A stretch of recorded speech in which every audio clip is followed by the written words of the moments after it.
भाभी कपड़े दीजिए। इतनी मन बढ़ा दी है कि खुद से नहाने के लिए कपड़ा नहीं लेकर जा सकती है। जाओ, जो मन बढ़ाया वो दे। भाभी क्या बेटी? कपड़े दे दो माँ। अच्छा,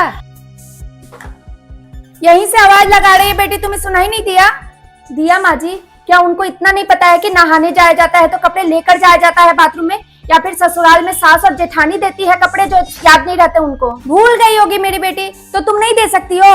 दे रही हूँ माँ कि मैं खुद गीले कपड़े पहन के आऊँ कपड़े लेने के लिए। ला रही हूँ। इन माँ बेटी की नौटंकी ना मेरे बस के बाहर है।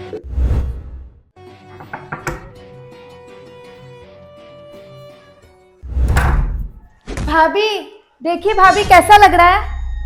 ये मेरे कपड़े हैं, माँ जी ने ही खरीद कर लेकर आई है जो आप पहन ली।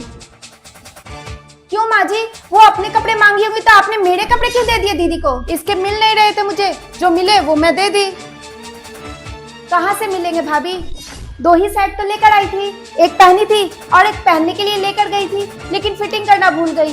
देखिए ना कितना ढीला है, इसीलिए तो मांग रही थी आपसे।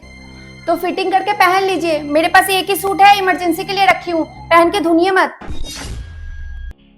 एक ही सूट है ना माँ? वो भी मेरा मना करने के बाद भी मायके से खरीद कर लेकर आई है, तो मना क्यों करती है पहनने से? यहाँ आस पड़ोस में किसी की बहू सूट पहनती है जो ये पहनेगी? पड़ोस में तो रोज लड़ाइयाँ होती है सास से, तू भी अपनी बहू को वैसा ही बनाना चाहती है, तो सूट ही पहनाने से कौन सा अलग हो जाएगी उन लोगों से? छोटी छोटी चीजें ना माँ रिश्तों को खुशहाल रखने में बहुत असर करती है। जब तुम उन लोगों से अपनी बहू को कुछ अलग करके दिखाओगी, तभी तो तुम्हारी बहू उन लोगों से कुछ अलग करके दिखाएगी। डर लगता है कि कहीं थोड़ी सी आजादी का फायदा उठा के बहुत बड़ी आजादी में न जीने लग जाए। ऐसा नहीं होगा माँ, एक बहू अपने ससुराल में उतनी ही आजादी चाहती है जितनी उसके ससुराल में उसकी ननद आजादी से रहती है। जैसे मैं सूट पहनती हूँ वैसे उनको भी सूट पहना दो, वो भी उतनी ही खुश हो जाएंगी। ठीक है, तू बोल रही है तो बोल दूंगी बेटे से कि ले आएगा अपना। खरीदना तो है ही, चाहे साड़ी खरीदो चाहे सूट, दिलवा दूंगी सूट ही। तो क्या, साड़ी से थोड़ी ना महंगा मिलता है सूट। मैं इसको फिटिंग कर दूं? हाँ दीदी नमस्ते। बुआ के यहाँ के शादी के लिए मेरी साड़ी शॉपिंग हो गई, तेरी हो गई? मुझे क्या शॉपिंग करना है, हैवी हैवी साड़ी रखी है वही पहन लूंगी।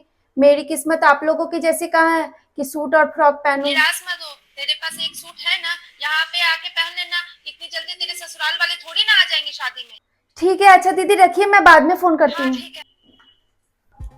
कब तक होगा? अभी तक फिटिंग नहीं हुआ, जब तक आपका दूसरा सूट नहीं खरीदा जाता। चलिए सपने मत दिखाइए, निकालिए मेरा जल्दी से। बताओ ना माँ कि तुम्हारी बहू के सपने हकीकत में बदलने वाले हैं। हाँ बेटी सही कह रही है, तुम्हारी बुआ के यहाँ पे शादी पड़ी है ना, तो जाना मार्केट साड़ी और खरीदने के लिए, तो उससे अच्छा है कि सूट ही खरीद लेना वहाँ पहनने के लिए। ठीक है दीदी, आपको निकालने की जरूरत नहीं है, आप पहने रहिए। मैं दीदी लोग से बताकर आती हूँ कि मैं आपसे सूट पहन सकती हूँ। देखी माँ कितनी खुश है। हाँ बेटी, नहीं तो ऐसा लगता था कि जैसे तुमसे और हमसे तो जबरदस्ती बात करना पड़ता था इसे।